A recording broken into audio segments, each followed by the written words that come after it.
Hello and welcome to the live show for Nostalgia Train Book Club for what is it? February 2026. It's actually our first live show for this year because everybody told me we had to take January off, and I listened. Today we are joined by some lovely co-hosts. We have, how do I add you guys? Not like that. Sam and Lynn. Yeah. Okay. Oh gosh, I hate when I don't have the book to hold up. Do either of you guys have it? No? I have it on my phone. No. I audiobook it. I think the only book I've ever had to hold up is The Giver. Okay, well, the book is Shatter Me. So I'm actually quite excited that we covered this one because it's been one that's been on the list, I swear, like every single time that we've like had a survey or like a list of nostalgic books. This one has always been there, and like we just never got around to reading it. So yeah, that's it. Yeah. With the eye. I was gonna say in the Discord, somebody was like the person on the front, and I was like, I have the eye cover. I know. I was like, what person on the front cover? I know. And then Now I want to know. And then I was like, oh, okay. Yeah, now that does look familiar as well. I didn't even realize they were the same book. I thought those were just two different YA 2010s books.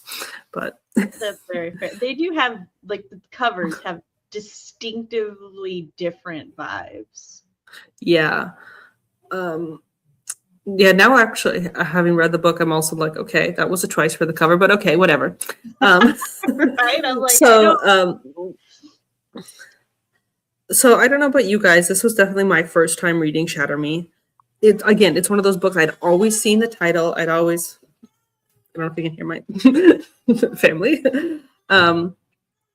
But I never got around to reading it. I knew just the most basic premise that it was like a girl who had a dangerous touch or couldn't touch anyone.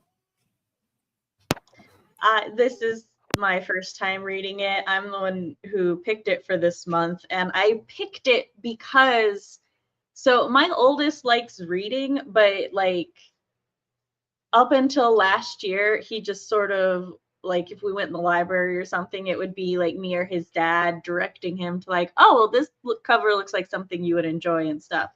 We got a new branch of the library, and the new branch is very obviously more set up for like families or kids and teenagers, while the main branch is more focused on like adults, even though they have two really good like kid and teen section.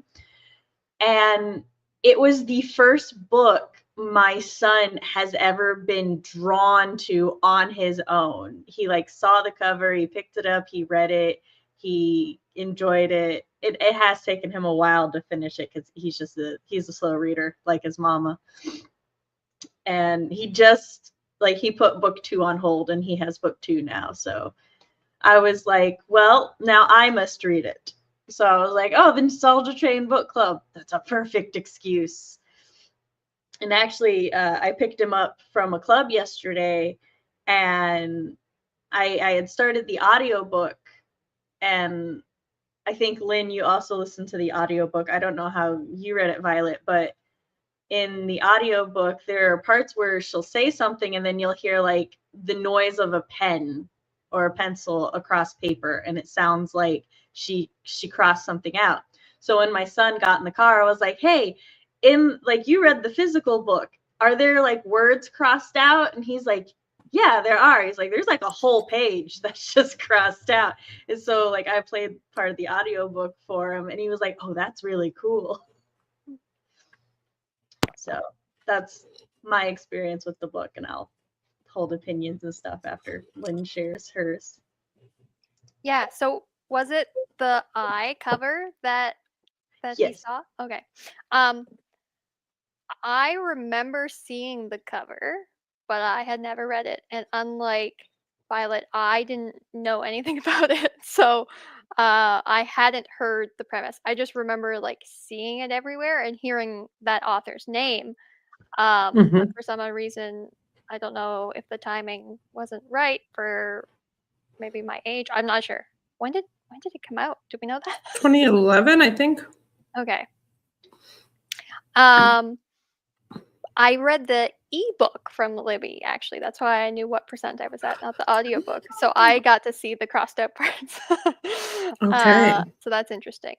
Yeah, I am usually an audiobook person, but this time it was the ebook that I grabbed. So yeah, so this was my first time reading it as well, and my first time like knowing anything about it. I had just kind of been seeing the cover, and that was it before. So Yeah, I feel like that cover is like so famous. Like I don't know why. Like it's just like when I saw it on the list of things, I was like, "That's that book I remember seeing everywhere." that's that I book. was like, Yeah. Let's It do came it. out. It came out November 2011, and that's the stars align for my son was born October 2011. So That is actually interesting because I was going to bring up the crossed out words things. I didn't realize that that was a thing because I listened to the audiobook. I don't remember there being screeching sounds. Maybe I don't know if there's a different version or if I just didn't notice it. let me see, because I don't return the books until after the live stream. So That's interesting because, like, how else would they indicate that things were crossed out without some sort of Mine- sound? mine was narrated by Kate Simsis. Okay, hold on. How do I find what I listened to? It was approximately 9 hours, according to this. But yes, Where the heck does it say the narrator? On Libby. I listened to it on Spotify. Maybe here, about. Kate Simus. What was yours? Kate Same. Simus, same one. Oh, So- okay. Then maybe I just didn't notice the scratching out noises. And that's all other folks are very possible. Yeah, so I wouldn't have known if I hadn't been like looking up information about the book and been like, oh, this was a controversial thing, the scratched out words. I was like, oh, I thought that was just on the cover. I thought it was a really good technique, like whether visually or for me audio wise, because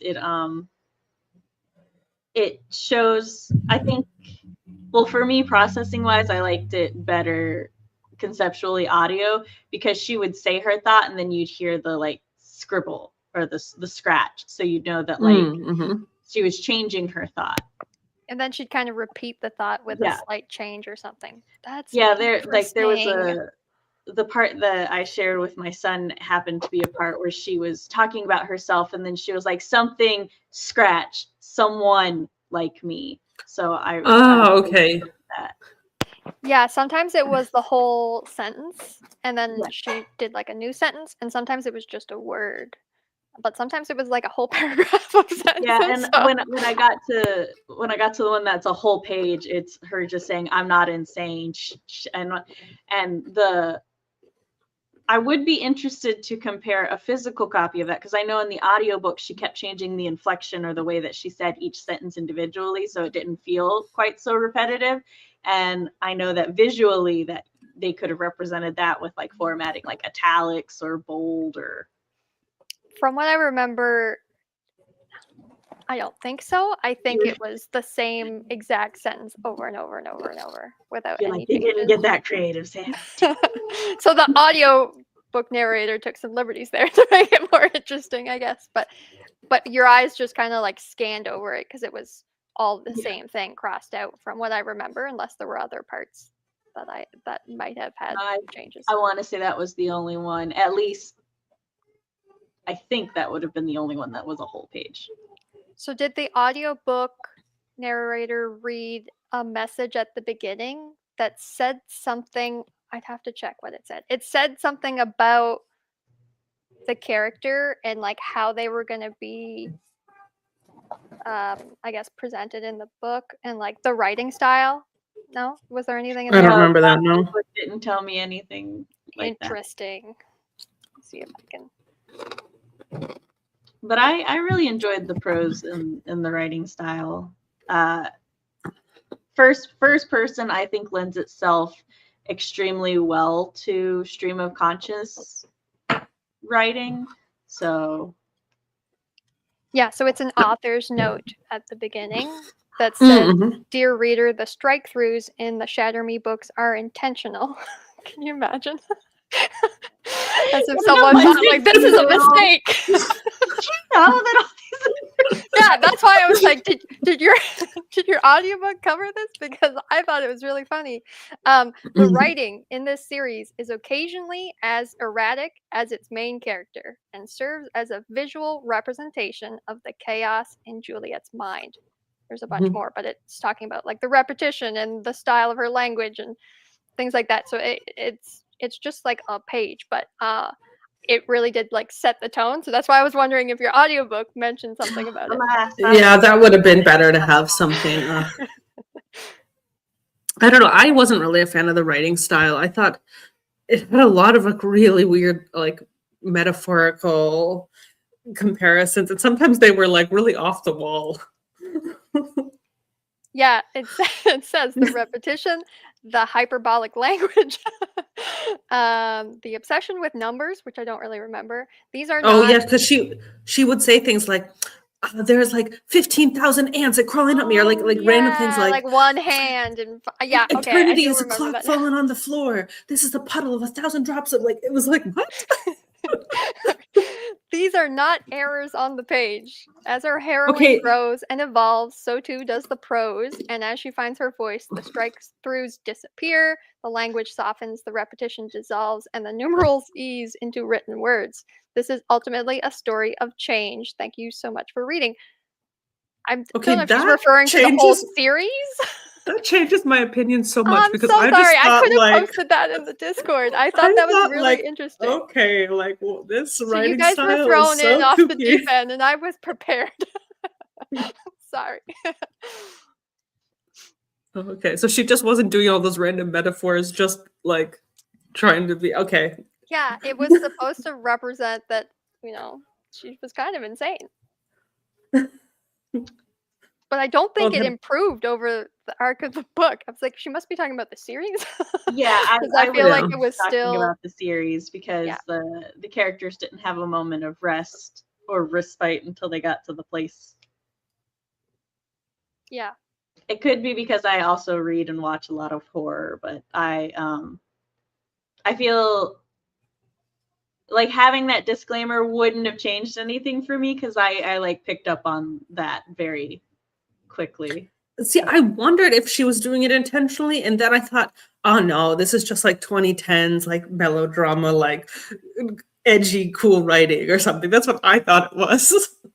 So maybe it was a little bit of that, but also intentionally for the character. Okay. Violet's rewriting all her notes about this style. I really thought, okay, she has a unique ethereal voice. I think you're right. It is at least partially that for her to even think to represent the character that way. I thought it was interesting, but I can see how if you didn't have that note at the beginning, you'd be like, "What is happening?" Yeah, Yeah. Okay. There were so many times reading this where I was like, oh, I wish I had a physical copy because obviously when you have the audiobook, you're like, oh, I can't like mark down that quote. Yeah. Yeah. yeah. So, I and highlighted.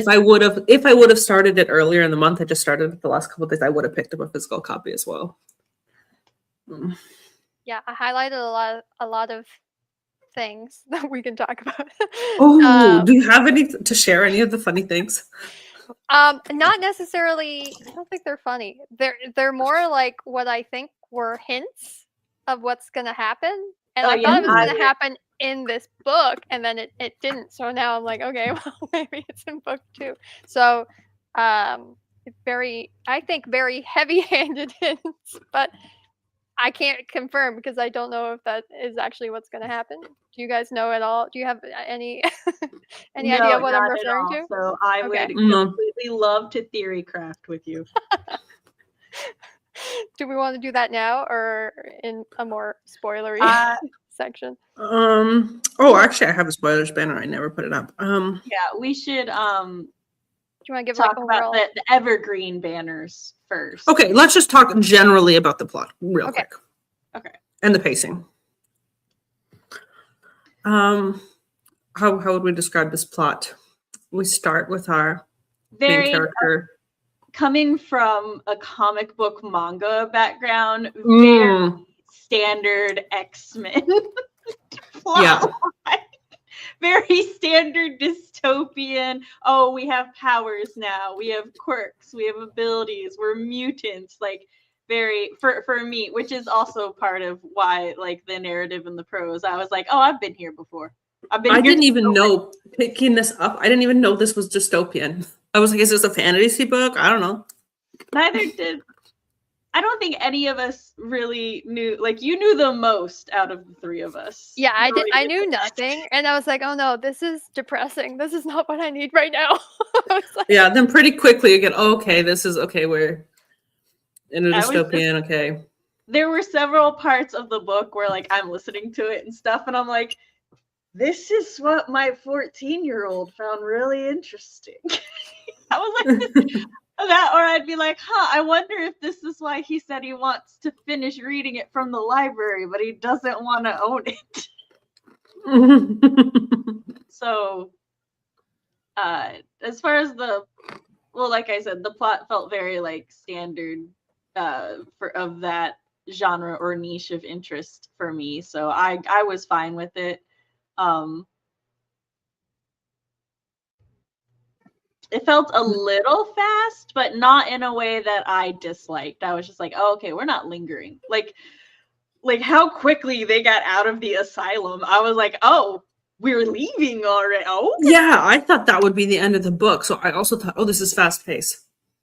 yeah. so there's like the initial asylum, Yes. but then there's, I guess, Warner's compound. Yeah, okay, yeah. Wanting to call it Warner Studio, and that is not what it is. That is not the vibe, but okay. Not the vibe. And then there's, I guess, the third place, which I don't know if we want to give spoilers, but I think I was expecting, and obviously as like writers, I guess I was expecting most of Act 1 to be, which maybe it does, but then it is really fast that we leave the initial asylum. And in terms of the plot, I think it's interesting that you were like, it's very, very standard, because I guess I was expecting what's generally usually the plot, which is like they just discover they have powers at the beginning of, right? So I'm like, I kind of like that was different, and that she's literally been, locked up in this asylum because of her powers, and she knows she's had them for years. So I did like that as a different starting point for the plot, whereas I find a lot of those like X-Men storylines, it's like, oh, the plot starts when they find out they have powers. So I thought that was different, and I like that. I would I actually. didn't even realize it was like X-Men until the very end. I just thought she was like a one-off, like The suit. I would actually argue that we're still at the beginning of her discovering her powers, because That's she true. knows nothing about her powers. She doesn't know what. there's a lot of books left in the series. Right now, she's rogue without the positives. Yes, that's a good point. She doesn't understand her powers or like anything like that, but she, I guess, has known she's had them for a long time. So that to me was nice to be, I guess, thrown in kind of when everything has already backfired for her. Oh, and pacing wise, I will say the ebook kind of messed me up, because at the end of this, there's a preview of the novella, I think. So I was like, I'm at the 45% mark, and I was way further than that. So I shouldn't speak to pacing, because I literally had no idea where I actually was in the book. That's fair. I wasn't paying attention to like the chapter numbers and things. So I finished the book, and I was like, oh, this is the end. This is it. So the ebook deceived me. Unite Me as the novella. Yeah, so that's at the end of this, and I haven't read it yet, but I was tempted because of the way this ended. That I was like, we're just getting started. Like right now, like, oh, you can't see because of the light, but Unite Me is available, and I'm all like last night I was like, but I shouldn't. Oh gosh, now I have the hiccups. And the preview is like 5 or more Mhm. chapters. So it was like a big chunk of my ebook. What is the preview? I think it might even be more than that. I should check. But I was like, Is just it give the me the preview whole or is it novella. the novella? I thought like for the plot and pacing, it was really like it did feel fast, but like getting the sort of male main character introduced right away, I was like, oh, okay, this is why I like, oh, here's a guy that's clearly going to be a bit of a romantic tension there. I actually thought it would be more romantic tension, but then I actually kind of hated that they knew each other in the past. Well, That's they're not gonna really break a up at some point in the series. That's not, yeah, of course. I thought the same thing. I was like, oh, okay, this guy can't be Endgame, or maybe he is Endgame, but we're gonna go through all the loopsy doops. He's There's so many. I have a prediction for the romantic plot line, which I do too as well. Yeah. but yeah, So wait, I just want to say it was fast paced, but like a little like asterisk and stuff of I don't feel like it was too fast paced. I feel like it was just a faster paced story because some stories are faster and some are slower. Yeah, I just felt it's very conventional for YA to introduce the first, male character in the same age group. Okay, this person is. Oh yeah, definitely. Like I think that's a common thing in romance in general. Oh, that's true. Yeah, romance in general. To the point where when the first male that you meet isn't the love interest, it's notable.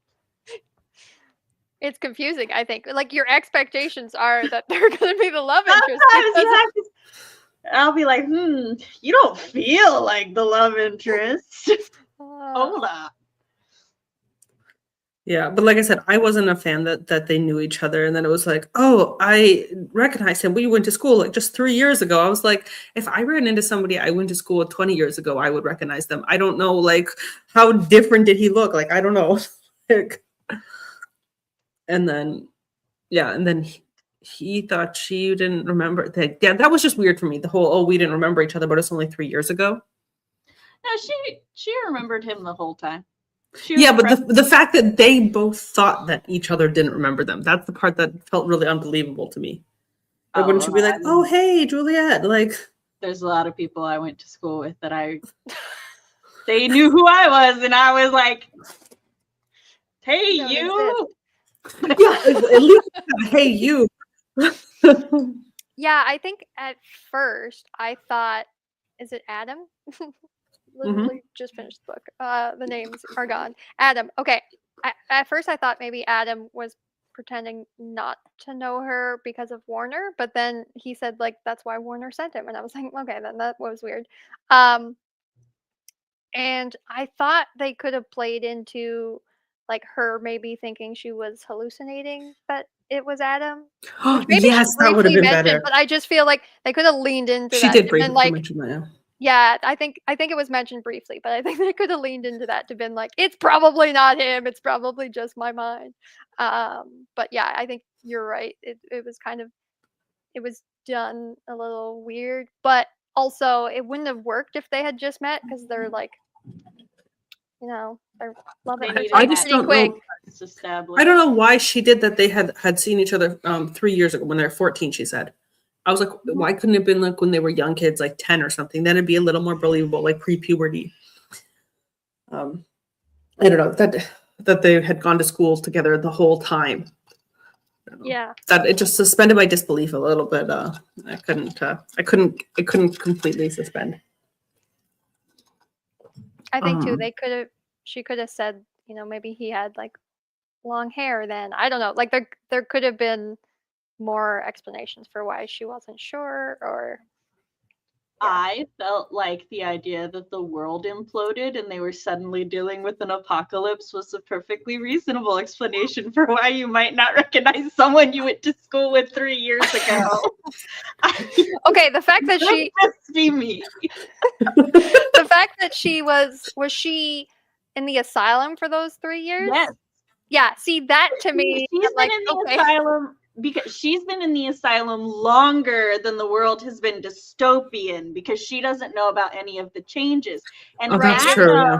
became all- a child soldier to protect and support his brother. So he's been in the military. He's been fighting something. They don't really go into those specifics, but he's been dealing with a lot of like probably people fighting for resources and stuff, helping to establish the new world order. So he's been a stormtrooper. Yeah, you're right, because she remembers kind of just when things were starting to get bad, when there was like red flags, which I'm like, And right That's now, true. Yeah. right now.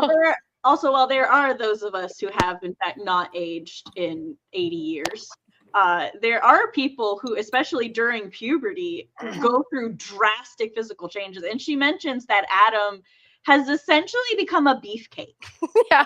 Like, he was not a beefcake at 14, and Yeah. he is now a beefcake at 17. So, Yeah. and she's been in the asylum. She doesn't even know what she looks like. Why would she expect somebody else to recognize? That's a great Okay, point. that's a good point. If I would have also seen the crossed out things physically, I would have also maybe drawn that conclusion. But But I yeah. agree, like her being in the asylum for 3 years has Mhm. probably, I mean, changed how she looks, but also like affected her brain and how she would remember Adam anyway. So I can buy into it with The that. trauma's affected her brain at every turn. Like, every time she's alone with somebody, she expects them to abuse her. She becomes extremely codependent and reliant on Adam the moment like her brain processes, oh, I can trust him. That's her world now, because she's just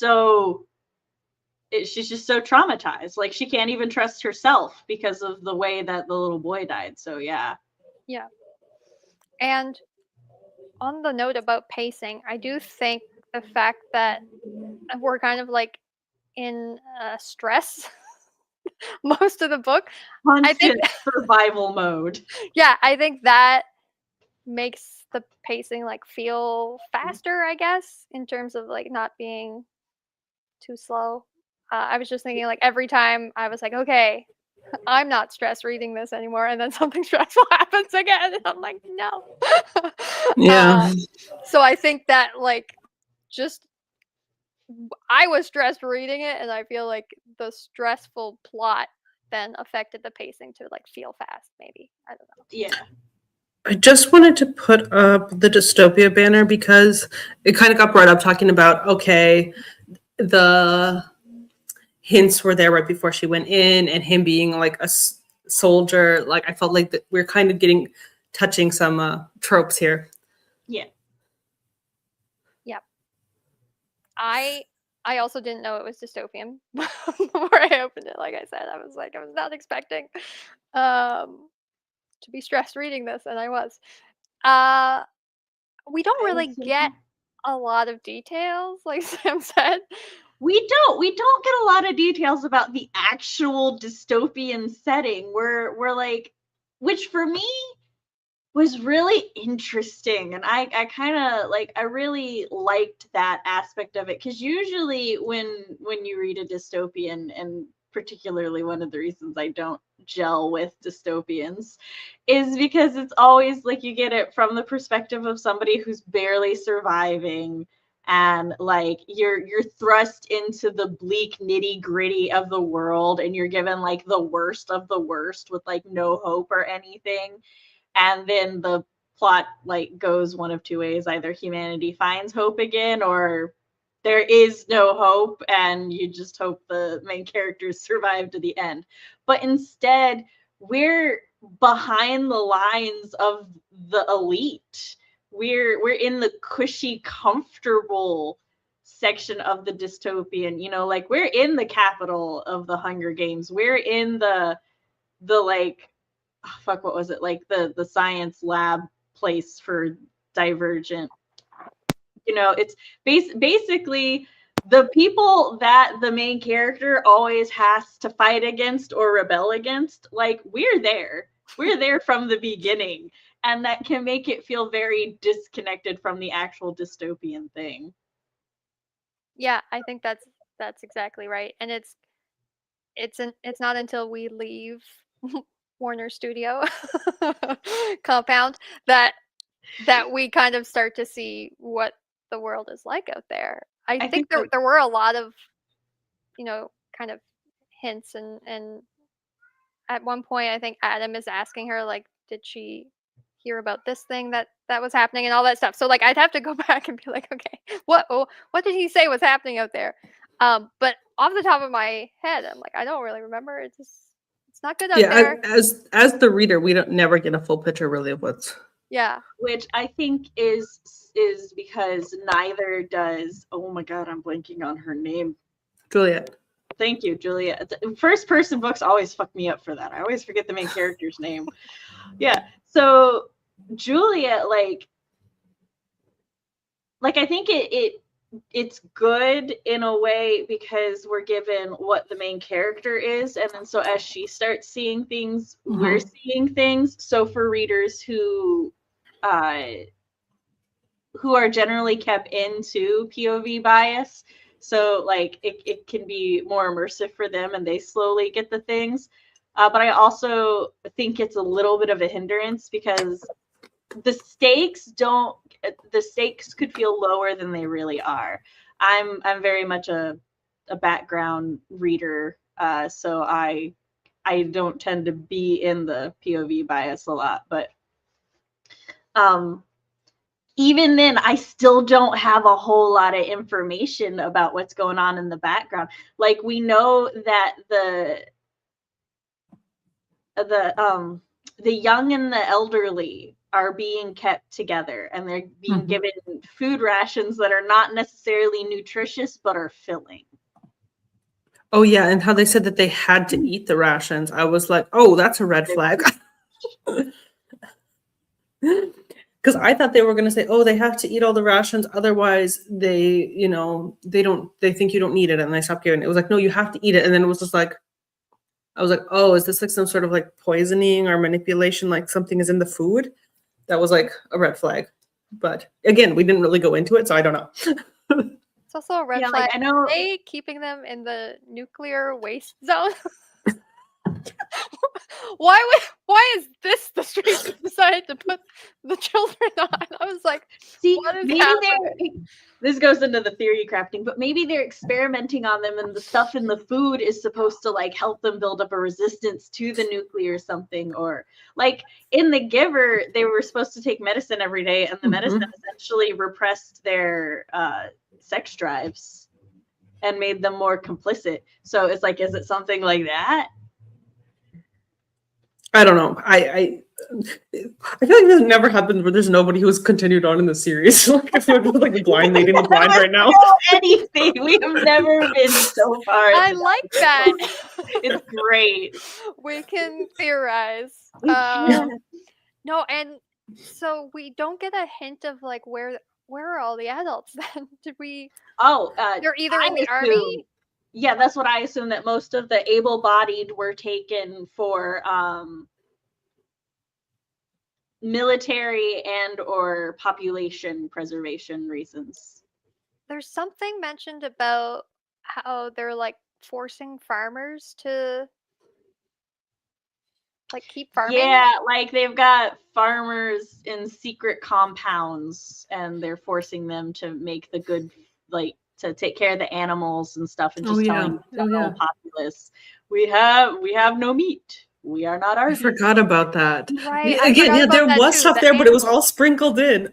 Yeah, so she talks about how there's no more birds anymore, or they don't fly anymore. There's no more animals, and so at the beginning she's talking more about, I guess, how we ruined the planet, right? And it's yeah, I like how that like we messed up the atmosphere and the planet, and that's pretty much the only thing both sides agree on. Like the other one's like, no, we're not actually out of animals. No, this isn't really a problem. That's not an issue. Oh no, we did fuck up the planet, but we can fix it. Yeah. Like, so at the new compound, they're like, oh, we have like drinkable water, and do they have animals? I don't know, but they're like, no, I don't think they farming. have animals at the compound. Well, if they do, we don't know about it yet. Yeah, because they said that they were essentially prepping for Doomsday before Doomsday came. So one would assume they secured some animals, but also there's like less than 60 of them. So Yeah, so they don't really need a lot. Yeah. also, I don't trust that compound as much as I trusted the first one because they're like the only people here are those with superpowers and their families, and I'm like, that feels selective. Yeah, that's what you said before, the two sides. I was like, yeah, but we don't really know the intentions of either of these. We don't know the bigger picture. Yes, this is why I didn't say good and bad side. So I totally think, I mean, the series, it has to be like flip-flopping, that they really set it up that she's going to go over to the other side at some point. That makes it, or at least that's what my theory. I don't know, Lynn, what your theories were. No, I think there were a few times where Warner said something that I was like, what's going on here? Yeah, he said a couple they things. Actually two sides, or is Castle Warner's dad? Oh. Mm-hmm.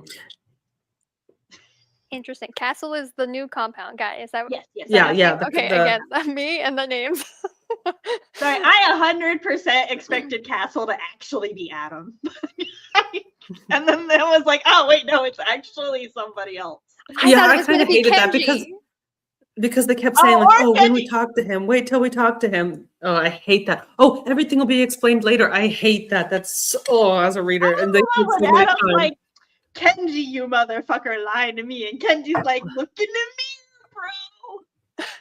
Yeah, well, that was suspicious. Kenji was suspicious anyways. Hold on, I don't think we're talking about characters right now. Yeah, when they get there and Kenji goes into the compound, comes out, and she's like, he's acting different. He looks different. Like he sounds different. And I was like, oh, this is Kenji's compound.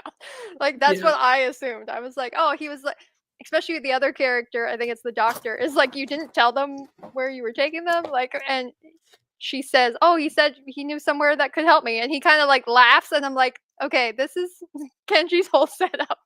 I would like to point out that though we were told Kenji was acting differently, Kenji did not act different. Kenji was just not acting in pain anymore. Yeah, that's probably it. Maybe he was just healed. They took care of him because he was still acting like the exact same. Yeah, she said something about like he was talking differently or something. She was spiraling, so we can't trust what she was thinking there anyway. But yeah, I think some of the things that Warner has said made me suspicious about what's going on there. And like you said, and not knowing, I think Warner is doing a lot of negative things, maybe he thinks for like good reasons. So that's why I'm like, I need to know more about that background. But there was a few things that he said that I was like, we could be on Warner's side here if we dug into that more. I got that vibe too. But then he got more creepy and touchy and was not into consent. And then I was like, I don't like Warner anymore. I don't care what's happening. I was like, Warner, we were so close. That's true, yeah. As soon as he knew that he could actually touch her, I was like, no, we're done. Yeah, that did take a little bit of a turn. Yeah, and he was so obsessed from the very beginning. Like, even Adam was like, before he found you, he was obsessed. And so for me, when they're fleeing Warner's compound and they don't kill Warner, I'm like, you guys, do you ever want to be free again? No. Like, I was in mad. her defense, she's never killed anyone with a gun before. Okay, let's go back to the other banner. With her hand. Which banner? Which one? No. Just the dystopian trends and tropes. You don't actually have to switch it. But I thought it was interesting. Oh yeah, definitely. How quickly people pick up on killing skills, I guess. I don't know. Just like, you hand her a gun for the first time in her life, but because we're in a dystopian world, I'm like, yeah, she's gonna pull the trigger. She's fine. Of course. I don't know. Actually, I will say I think they handled it okay with that because she actually like one, she was like this fucking close to Warner. It's really hard to miss when you're that close, and yet she still did not get a kill shot. And also, she said that part of the reason she missed was because she didn't expect the resistance and the she might not have said kickback, but basically she did, like, shooting the gun wasn't the way she thought it would be. And Yeah. so like, and that's, so Warner lived because she was bad with a gun. And I'm like, no, that's very fair. And she As does far have as the like gun what she's it holding. takes to kill Warner, I think she's justified. She's like always in survival mode right now. Yeah, I think before she shoots Warner, she has that scene where Kenji comes in and she's holding, I think, 2 guns at Kenji at one point. So I think we did have at least that scene where she was being, potentially threatened and felt, yeah.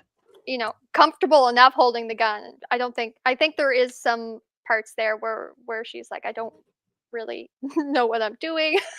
She feels more comfortable with the gun after she shoots Warner, I think is what happens. Yeah, But because she's just already, always interesting to me how like the dystopian world affects how quickly they have to learn to defend themselves. So I'm like, in another book, like I don't know, there'd be more training maybe, but we're like, here, we got no training montage in this book. No, I'm like, Adam, show her how to use a gun. Come on, man. Yeah, that's totally for the dystopian genre.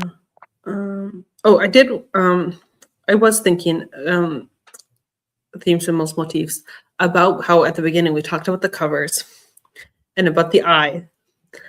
I remember thinking, like, oh, what does the eye even have to do with it? And then there's this part at the end where she's like, I don't know what my eye color is. I never really looked to my eye. And I'm like, oh, is that why there's the cover? Like, I think the mutants, because we don't have another term for them right now. I think the mutants, the X-Men. Yeah, the X-Men. I think they might all have unique or like uncommon, like very rare eye colors, because she focuses a lot on also the blue of Adam's eyes, and also how Warner's eyes are similarly eerie. I was gonna say, are Warner's eyes blue as well? And I suspect they are both mutants as well, since they can touch her.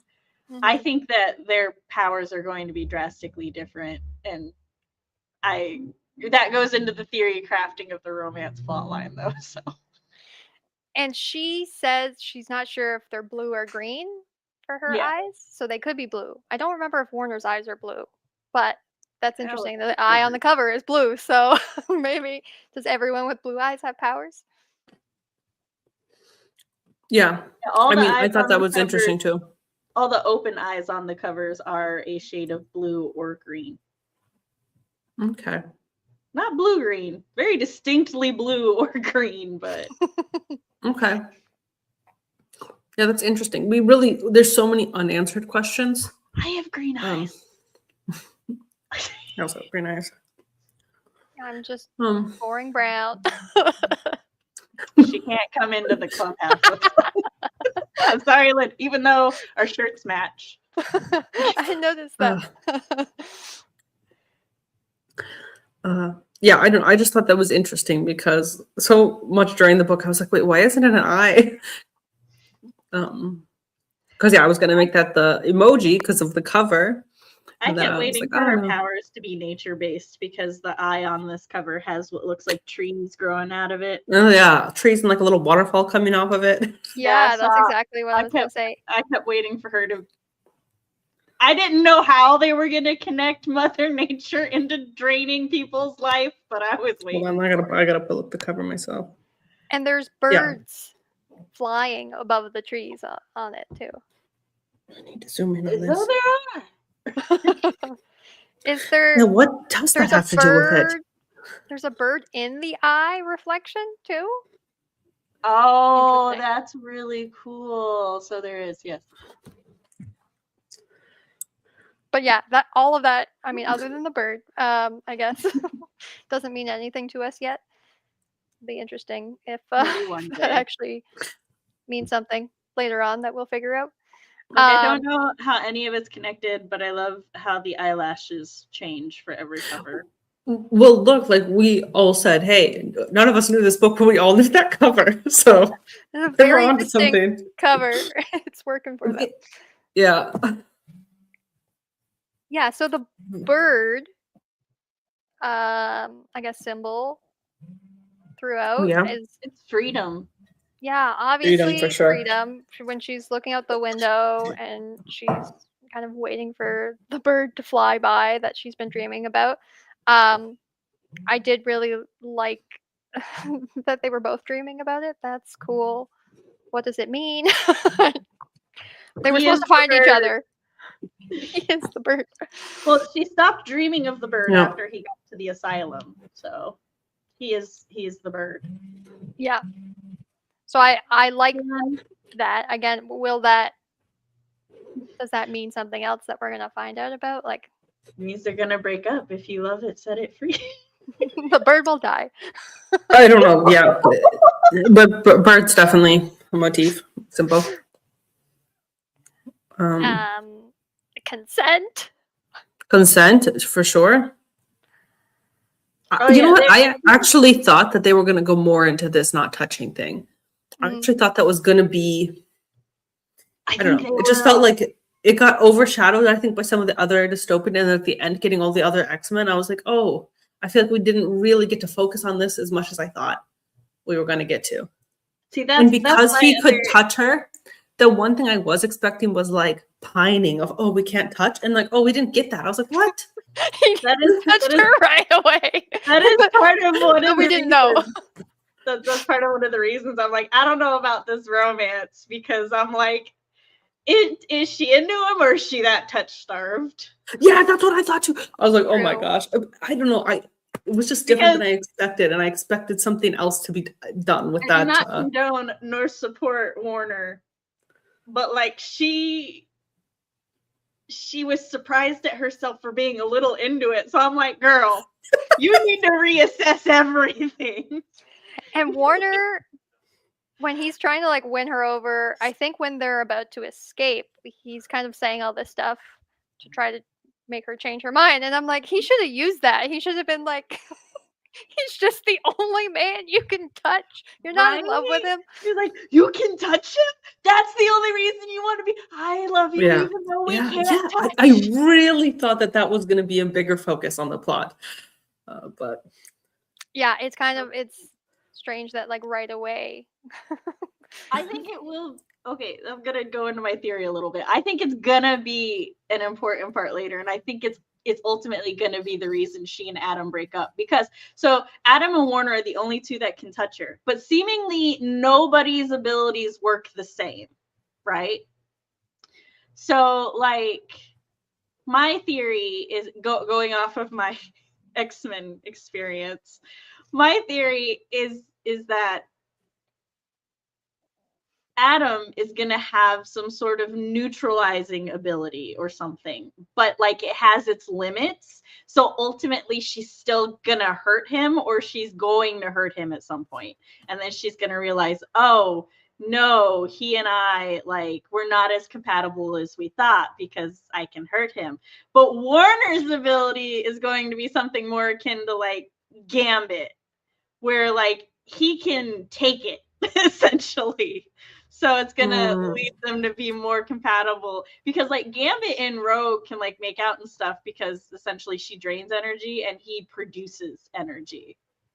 So like he just needs a moment to recharge and then he's good to go with Rogue again. And so that's why they're compatible. So I'm wondering if it's gonna be something like that.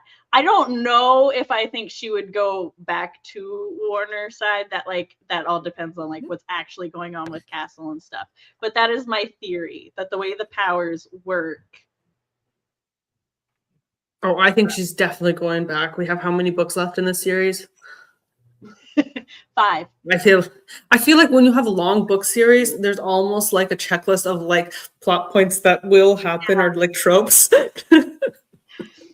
Yeah, I do think. Okay, a couple of things. First of all, why did Adam try to touch her in the asylum? Like he knew what, like her powers. I'm like, Warner would have told him that part, even if I guess he knew from Yeah, when we they were didn't get. they were Yeah, kids that no, He you know what I already mean? So I'm knew like, about why did you it. even try? So he claims that, he couldn't get her to wake up and stuff, so he like touched her, and I'm like, but if he already knows he can neutralize powers, what Interesting. if? Okay, because my other theory was, and I don't think it's effective now, but while I was reading it, I was wondering if because she knew Adam, she had feelings for Adam, she was controlling her power somehow to not hurt him. Yeah. I wondered if she could turn it off too until Right. Warner touched her, and then I'm like, oh no, it wouldn't work. I was also mad at her for not telling Adam that Warner could touch her, but that didn't really backfire as bad as I was expecting. I was like, she Still should hasn't have told him. told Adam. She should have been like, hey, Warner can touch me, and I think he knows. But I also understand because she didn't want to believe it. She was like, nope, that didn't happen. Nope. Yeah, and I get that, but she still hasn't told Adam. Oh yeah, she and still should have. and so when when Castle realizes that Adam can touch her, and he's like, "This is amazing," and like, oh, I need to figure out why that is, and I'm like, "This was your You need to moment." tell Warner can touch you too. So yeah, I'm maybe that'll backfire, and that's one of the plot twists, and whatever.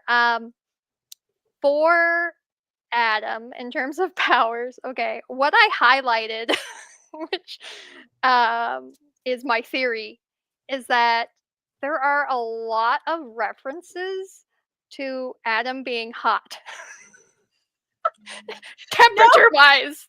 He can't be the gamut that produces the energy. That Oh. ruins romance theory. She's like, the air is suddenly hot while they're kissing, which may be fine, but like he sleeps without his shirt on because he's hot. I will count how many times I highlight, Man does have but there are a lot. Oh, good And I was catch. like, these seem like a lot of hints to something. So I think he's going to be some sort of pyro, I guess. I don't want Warner to get powers, please. Please. He has them. Yeah, we're too No. late. We're He past that doesn't already. deserve them. Powers. Oh, he's getting a redemption arc. I know it in the next book or the book after that. We don't know which one. Probably the next one. We don't know what his daddy issues are. Oh yeah, that thing when she asked, I said about like, oh, your mom, Oh, this she or that, and Yeah. and he was like, why did you say that? I'm like, what? She's like, well, I was just gonna be a dick to you, but I which let me tell you, I did like that she sensed it was a sour topic and she respected that, despite the fact. I don't know if she respected it. She shelved it for later. Hopefully. I liked that part. That actually I was, liked in it. fact, not the move. Okay, page 63. No, I won't go through them all, but there's spontaneous combustion. A joke you about can tell me every time she calls Adam hot. That's fine. I don't mind. There was a joke about he wouldn't want to burn himself. I don't really remember what that was. That's early on too. His touch is scorching. His touch is like a burst of fire. It's 5,000 degrees in the air between us. Adam is the perfect furnace. He looks almost feverish, and I'm like, okay, I'll highlight that one. That one's weird too. His fingers are warm. His skin feels 100 degrees hotter than it was a moment ago. His lips so soft, so urgent against mine, like fire and honey. I think that's it. Oh no, hot against my lips. Yeah, I was like, this is too many things, and all spread out throughout the book. That I'm like, I did not even pick up on that. He's I just gotta thought be that a was her pyro. weird rambling. I had just assumed teen hormones for a lot of those, but you're right. Yeah. Good. I was like, good. There's a lot of them, so if he's not, I'll be disappointed. He is also seemingly immune to nuclear radiation, so yeah, that's a big one. I was pretty mad when we find out that Kenji could be invisible. I was like, man, that would have been really handy while we were fighting for our lives to get here. before we I found like the car. that he's like, yeah, I tried to turn invisible and go away, but they shot at me anyway. I was like, that guy, whoever hit the invisible man deserves a raise. Yeah. I still don't know if I like Kenji. I mean, I like him as a character, but I don't know if I No, trust him. No, I trust absolutely no one. no, you can't. You can't. My question, because now we were talking theories, and Yes. there's so much unknowns, and this is such a first book in a series, like everything about it, from us not even fully understanding the eye on the cover to all these like world building things, we have no questions. It's such a first book of the series, getting introduced to all these characters at the very end of the book, like so would this book survive today in the market? That's also a question I have. And would you continue in the series? So reader-wise, yes, because the things that readers like and the things that survive for readers, I don't think align with a lot of the writing advice we're given for what would do well in the market. And like, it's something that I've been talking about a lot on streams and amongst my fellow writers and stuff for the past couple of years. With the more books that I read, especially like the more books that I read for the nostalgia train, the more books that I read for the year of favorites and stuff. And I'm like, no, authors can actually have a lot of fun. There's so much mold to break. And like readers like it. Readers don't care as much as writers do. Yeah, that's true. That's so true. So it's like, you know, we're told, oh, don't have a book with like a big cast of characters, or like, you know, don't like confuse your reader. Like there are writers who will be like, yeah, I'm writing a book one and I've got like 20 to 30 characters, and other people in the writing community will be like, oh, well, that's like way too much and stuff. But then like think about all the books that we read. Think about the large cast ensembles, and it's like, it's never really a problem. Like we pick and choose who we want to remember. And then usually not remembering a character doesn't make the experience any lesser for us. And if the character that we personally didn't remember was written out of the book, something would usually be lost in the story, even though we didn't actually give a fuck about that character. So like I think this book would do well in today's market. Like I said, book 6 just came out this year, or is that's coming true, out. yeah. And it's still like an extremely popular series. And this series is only 14 years old, which I know sounds like a lot, but like when you think of market trends and stuff, market trends are generally between the previous 3 to 8 years, I think. Don't quote but me. Isn't that kind of wild though? Because this came out right in the peak of the dystopian boom. Yeah. And it's like, and then the series continued. What other like? Honestly, because it came out at the beginning of the 2010s, I had looked up, is this book actually appropriate for teenagers? And it was like, oh, there's we should talk about that. It gets a little steamy, but yeah, no, you're fine. And I'm like, oh. So oh yeah, I should have that as a banner. That was kind of my thought when you said, would this survive today's market? I was kind of like, would it in YA? I don't know. So. Would a publisher want to? Oh, I could definitely see a world where they spiced this up. And, totally. And maybe the rest of the series gets spicier. Well, I don't know. There's other series that have done that where the first book is completely, you know. So I think in today's market, yes. I think 5 years ago, maybe not, because, and I was actually just talking to my husband about it, because like I said, my oldest is 14. He's in the YA market. So like my husband and my oldest has my husband's taste in book covers, apparently, based on Shatter Me and The Queen's Assassin. Which is like the book talk girlies would be very interested in these covers, right? Like that's the general vibe, like dark fantasy cover. That's the other thing. I saw this cover, I thought it was going to be fantasy. I did not expect it dystopian. Okay, so I was not alone in this. No. And so like I'm looking up things and I'm reading the books to like preview them. My mom actually volunteered to preview The Queen's Assassin because she saw the book cover and she was like, "Oh, this is up your mother's alley. I will preview this for my grandson." And I'm like, "Oh, thank you for your sacrifice." But I think I genuinely think the YA market is going back to teenagers.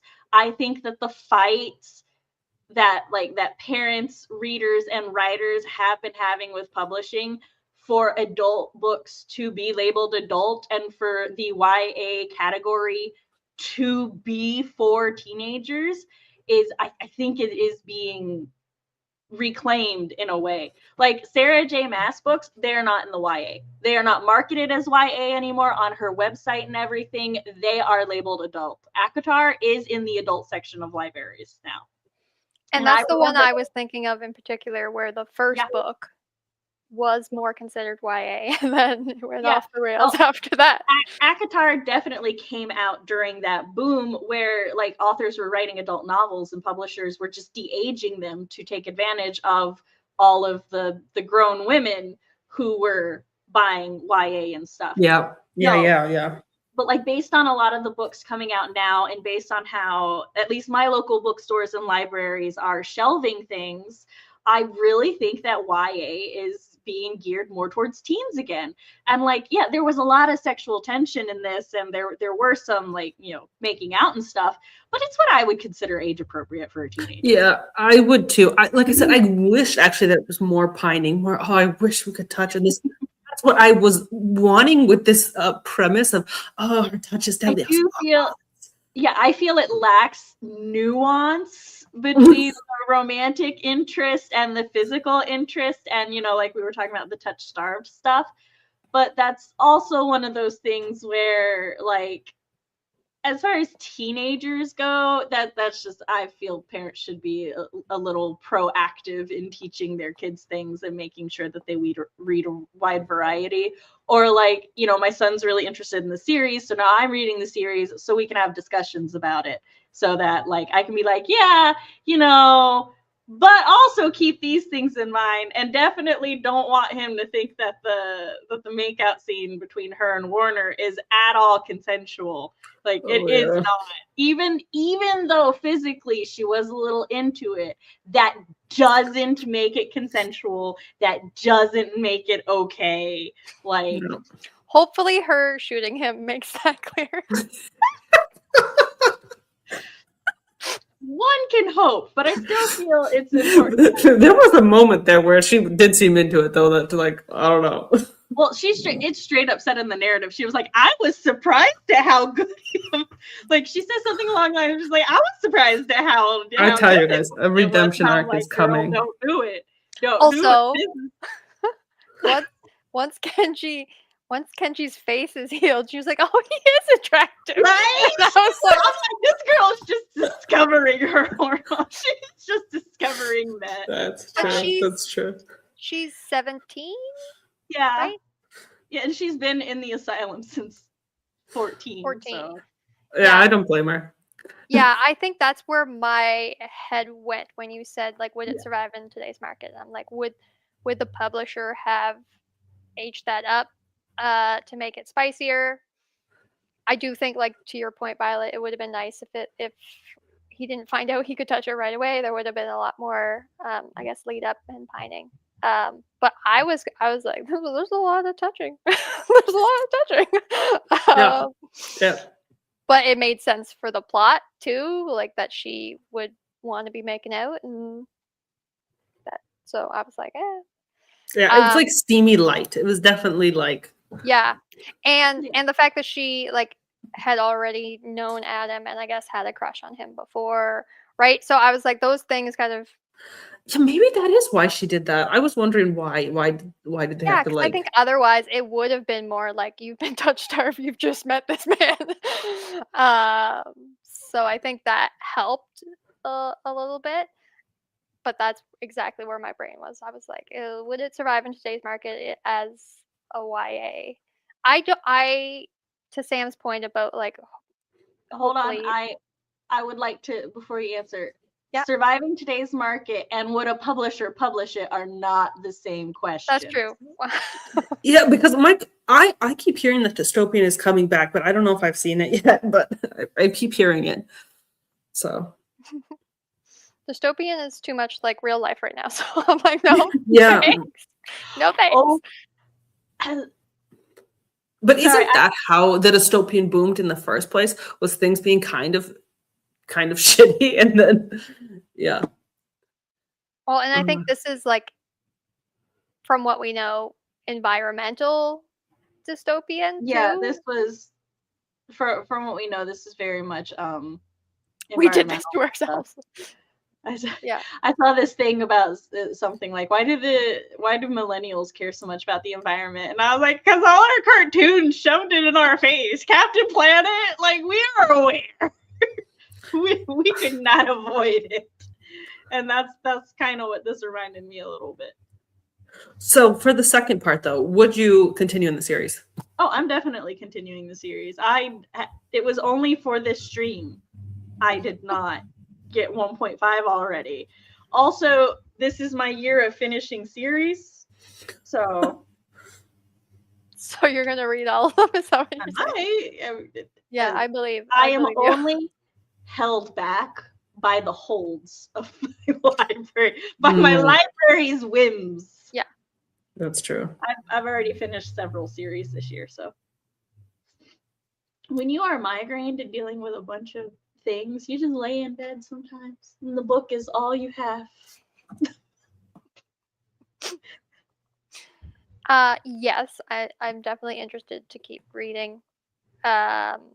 Because like I said, I was like, we just got here. Yeah, and the ebook deceiving me about where I was in the book, but I was like, that's it.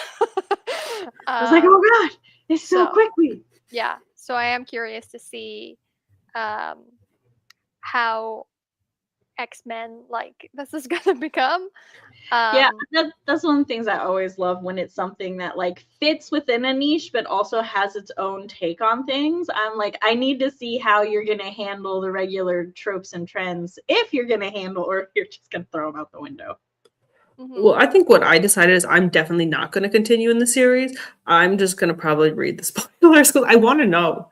I want to know, but I also don't want to read this whole long series. So I think that's what I'm going to do.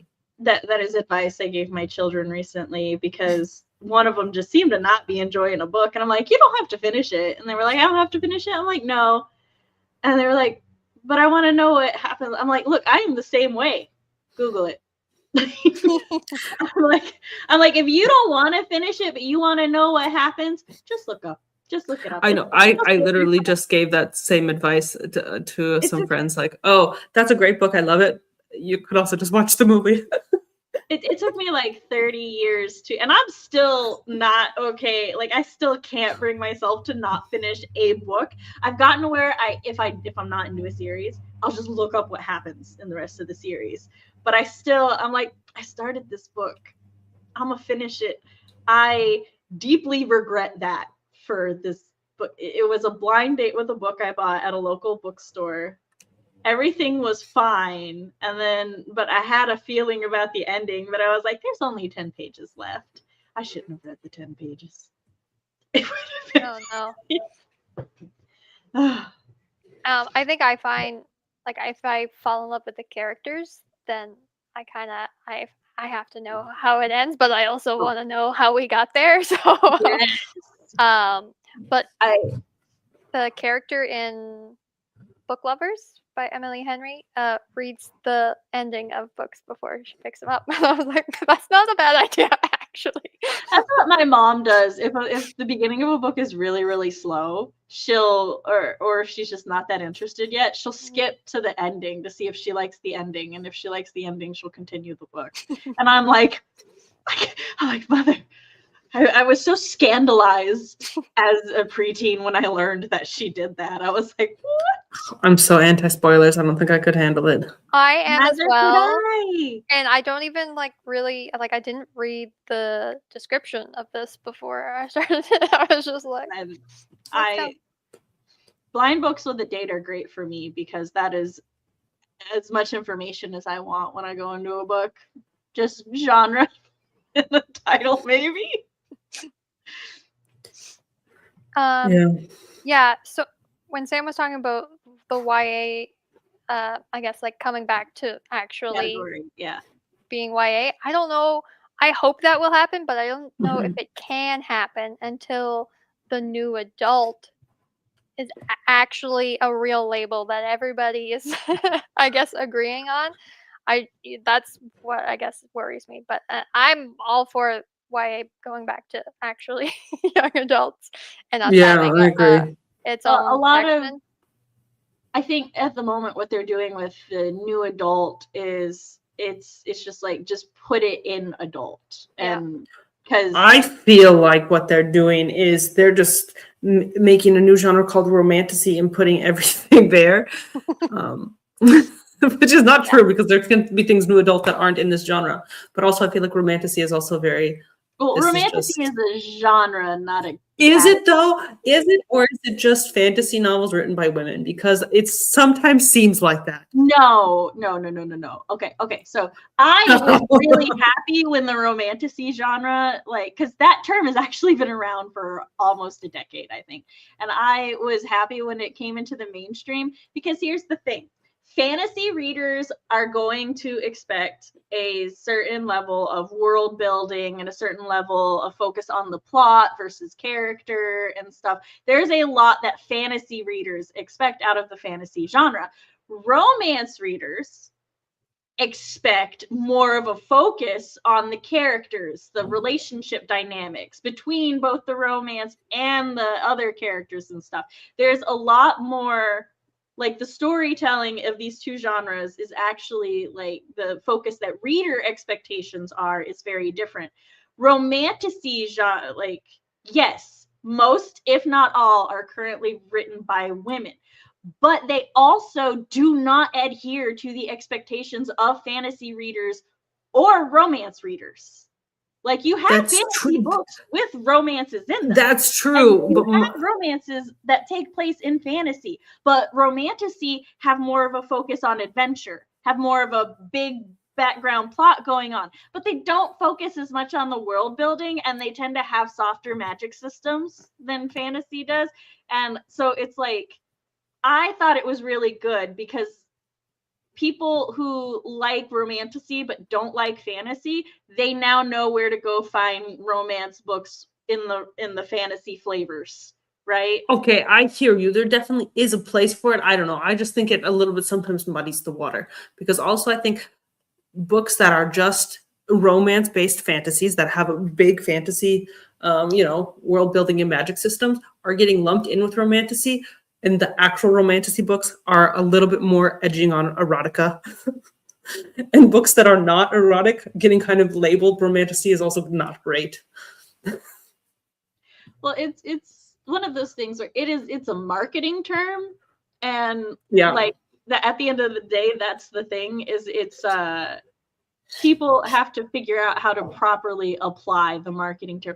That's like high and low fantasy have been misused for years, to the point where when you're marketing your book, Oh it's yeah. recommended to just use the wrong one because Yeah. that's what readers are going to expect.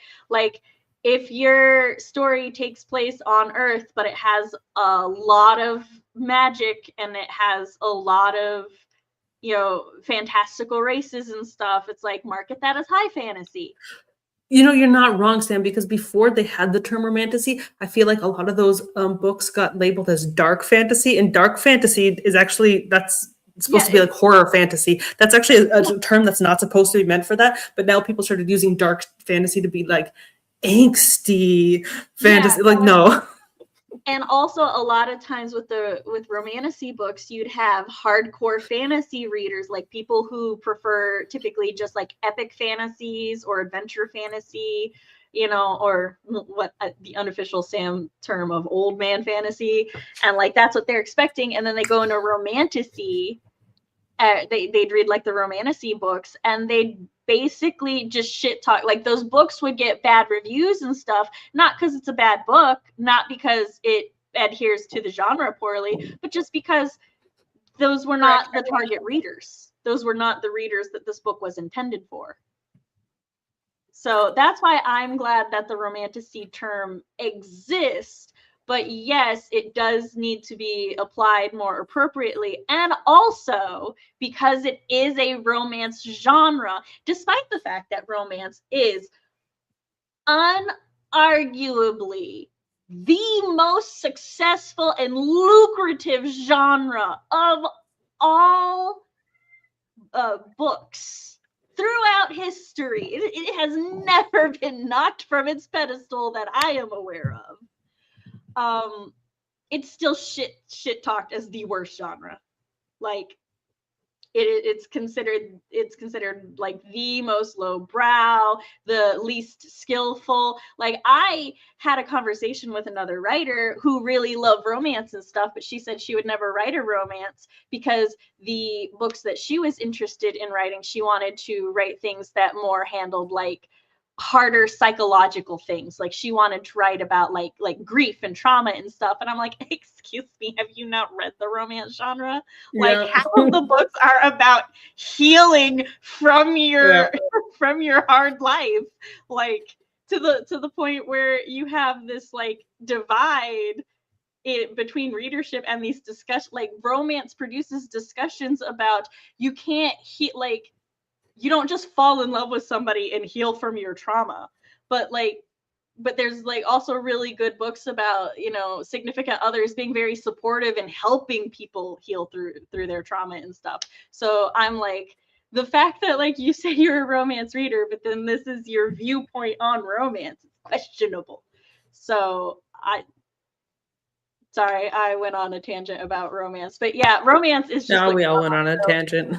and as we know, fantasy and sci-fi readers can be very elitist about their things. So they're like, oh yes, romantasy. It's just lesser fantasy with porn. It's like, that is not what it is. I was thinking, would this, first of all, I agree with a lot of what Sam said, but would this be, you guys said it like dystopian, but I was thinking also like urban fantasy in a dystopian world? I don't know. You know, I actually was first thinking, like I said, I picked this up. I didn't know what the genre was. I actually was first thinking, oh, maybe this is urban fantasy. And then as it went on, I was like, oh, this is dystopian. But it doesn't take like, urban fantasy specifically takes places in the urban areas of cities. Like it's an extremely niche genre that is often misused.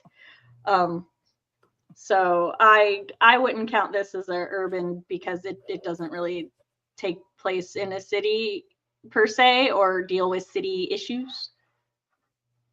Or I thought it could have been at the first, but like I said, as it got going, I saw more dystopian tropes. But yeah, especially but we didn't know what was going to happen.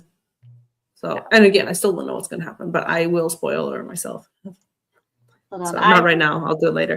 Dystopian. I want to see what its actual genre is labeled as. I always prefer to see what the readers have tagged things as, because what the publisher said it is. I'm like, I don't know. Yeah, the publisher calls it romance young adult dystopian. Okay. I was on Goodreads. It's fantasy, dystopian, young adult romance, fiction, science fiction, fiction paranormal. Interesting. Okay.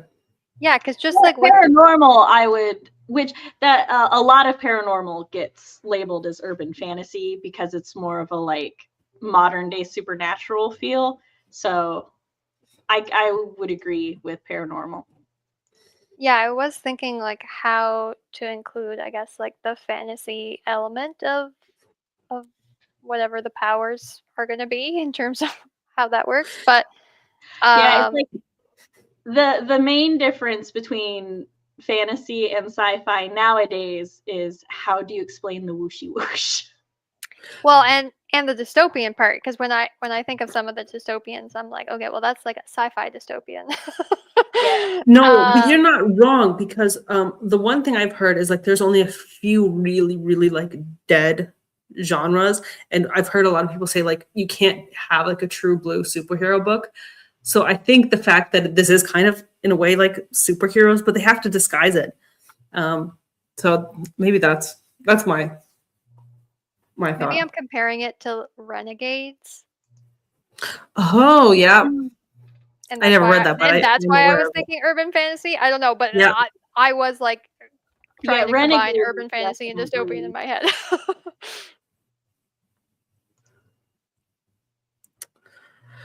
Not the funny. Anyways, I think this pretty much sums it up. I don't know unless you guys have any closing thoughts. No, I look forward to reading more.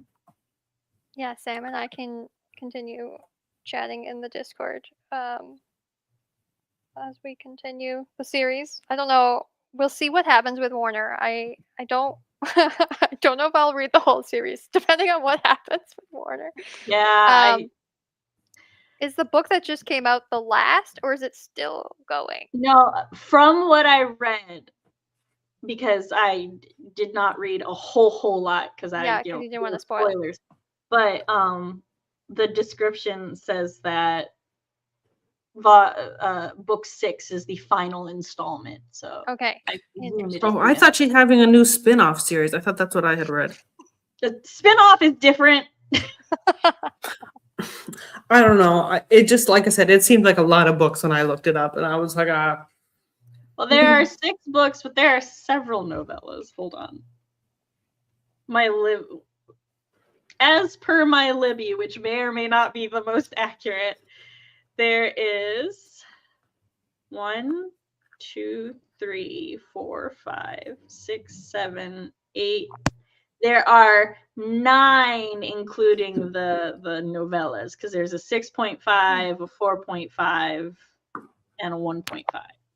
Okay, the Mhm. novella that's included after the first book is Destroy Me. Oh, I have Unite Me as 1.5.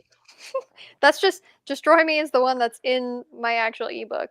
And I thought it was a preview, but I think it's the whole thing because it's 23 chapters, which really tells me that I have to find Destroy Me. I don't have that one. Oh. I've got Shatter Me, Unite Me, Unravel Me, Ignite Me, Restore Me, Find Me, Defy Me, Imagine Me, and Believe Me. You know what? I do love a Whoa. naming convention. So So do I. I'm like, I don't see Destroy here. No, apparently Renegades is just labeled science fiction superhero. It's really, Mhm. I feel like you don't really see a lot of superhero books. We don't. But, well, You do have to sort of sci-fi them. I feel like you have to, or well, fantasize them. okay, so the superhero genre is usually sci-fi, yes, to the point where when magic exists, it is notable as different. Like Doctor Strange, who works on a more magical basis, or Constantine, who is powered by the occult. So yeah, so we don't really know yet kind of what's behind the reason yeah, for powers. I do like your Oh, go ahead, sorry. I do like your thought of like what they were feeding to Adam's brother and the other children. And I'm like, if there's a spinoff, is it Adam's brother? Oh, I mean, come on. There was quite a small cast until the end. So, like, I feel like everybody's. Yeah, I at don't the end, remember the brother's name though. Was it David? James. James? Don't I ask thought it me, was with a don't J. remember. James or no, I think it was James. This says the Destroy Me says want to hear more from Warner, which I'm like, no. Keep reading for a novella I from do! Warner's Look. point of view is the Destroy Me, and then Oh it my goes into that gosh. book. Oh my god, the top of this book cover says she will choose me, and the eye is closed. So I don't know. Do I just But- skip that novella? He's gonna be my problematic fave. All right, we're gonna know. He's problematic. He's toxic. We don't support things, but I think in the future for book club books that I haven't read, I want to do like have you ever seen those videos where people who like have never like read like like the Hunger Games and they guess what it's about? I need to do that for the next time it's a book I've never read because this is too funny. And then the predictions now of us for the series, it's actually fun. That is a great idea. I would So join when you we on that. But for me, it would be like every book. so when we pick Well, the next book weight is Perks of Being a Wallflower. Yeah, I was gonna say, so when we pick a book, we should go in the Discord and I'll put our theory of what it's about. Yes, I Yes, want to start doing like know. more cool things like that, but I don't know. I had a list of ideas and then I forgot to save it. There's I the don't one know where if I can people. do it today, but I'm gonna go in the Discord, look at all the books that the club has read, and then I'm gonna mark, like, if I read it before, like if it was a book that I had previously read, and then if I read it with the club, or if it was a month I had to skip, because I am curious as to those ratios. There's that thing a lot of people do with like emojis. So like pick 5 emojis that you think Oh yeah, I wanted to do that too. that you Maybe we should just brainstorm some ideas in Discord because uh, this was really fun. Just us, all three of us beating the blind, leading the blind. I really like that. well it's pretty unusual that all 3 of us had never read it before. There's Yeah. always Like- one person like, oh, like wait Sam until this. picked Oh, I it. can't say too much. Yeah, Sam picked it because it was your son that read it, right? So My son read it. yeah, so He's on book 2 right now. usually the person picking it is like, "Oh, I read this 10 years ago. Let's reread it." So for Sam to have picked it and then none of us have read it before, I think that was a different experience than we're used to for sure. We could have unleashed Sam though. She probably could have finished the whole series by today, and then we could have been like, "What happens next, Sam?" Like, probably. That's like you guys were talking about when you read this book. I was like, yeah, I started it yesterday. I finished it last night and was like, I could finish 1.5 before tomorrow. But apparently it's not. There's another one before it. Destroy Me is 1.5. Okay, I'll have to figure out the order. That's Okay, really well, weird that thank it's you included. guys. Yeah, that is weird. For reading this one, this was a lot of fun, and yeah, we'll. Thank you to Sam's son for picking it. Yeah, we'll keep up on Discord because I would like to see how some of this plays out. So, but maybe yelling we about use spoiler Warner. tags. I know. Yelling. All the conversation, Lynn and I were not going to have any real discussion. We're just going to be like, no! Or maybe. Just Hear page me out. numbers and comments. I like it. Yeah, page numbers and like the reactions, like. And the emojis. Yeah. Okay. Okay. Well, I'm gonna end the stream here. Bye. Yeah. Thank you for hosting.